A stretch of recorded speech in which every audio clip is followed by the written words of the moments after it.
Në episodin e kësaj të diele të podcastit Flasim, kryeministri Edi Rama zhvilloi bashkëbisedim me Ogerta Manastirliun, kandidaten socialiste për Bashkinë e Tiranës. Rama pyeti Manastirliun për mënyrën se si familja e saj e priti kandidimin për drejtimin e bashkisë së parë të vendit. Manastirliu tha se një nga vajzat e kishte pyetur se si Rama e kishte marrë vendimin, pa u konsultuar me Manastirliun, ndërsa vajza tjetër i kishte thënë se duhet ta pranoj këtë vendim. Si e pritën këtë asamblen e fundit familja vogël? Teja më tha si ka mundësi që nuk të pyeti. Emili më tha, po mirë, nuk ke çfarë ti bësh tani, do e bësh edhe këtë gjë. Ermali ishte në fakt i vetmi që nuk e di pse në rast të herë të tjera ka ndodhur, po kësaj radhe nuk më shkruajti direkt dhe as nuk më komunikoi shpejt.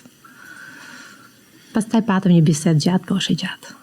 Jo, nuk duhet futem në detaje, thjesht doja një kështu impresion për të më shumë privilegjuar ata që po na ndjekin akoma. Kandidatja e PS-s për Bashkinë e Tiranës ka rrëfyer edhe takimin e parë me Edi Ramën dhe angazhimin e saj me Partinë Socialiste.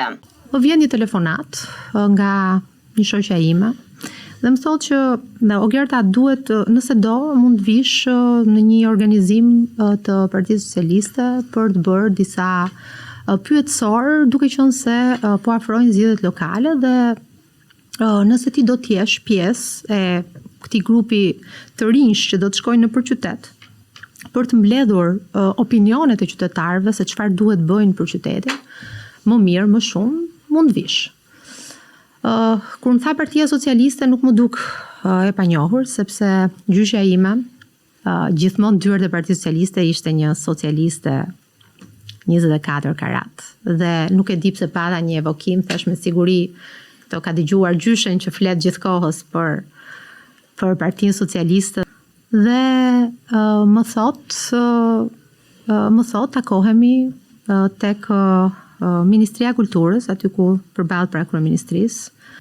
Ishte një furgon i vogël, ishte i brenduar te sheshi Skënderbej pra, dhe shkruante me Edi Ramën për Tiranë.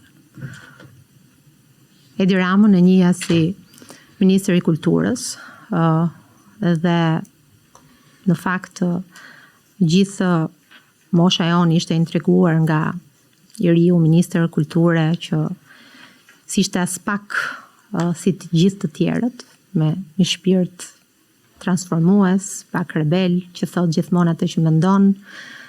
Dhe thash, okay, hypën furgon, në një moment mrini ju kryeministër, edhe aty filloi një rrugtim ku, për të thënë të vërtetën, ishte edhe një tjetër vetëdijsim që mund ta them që ishte edhe ka bërë një pjesë të këtij rrugtimit, po dhe të hapjes së sytë, të një lloj zgjimi timin.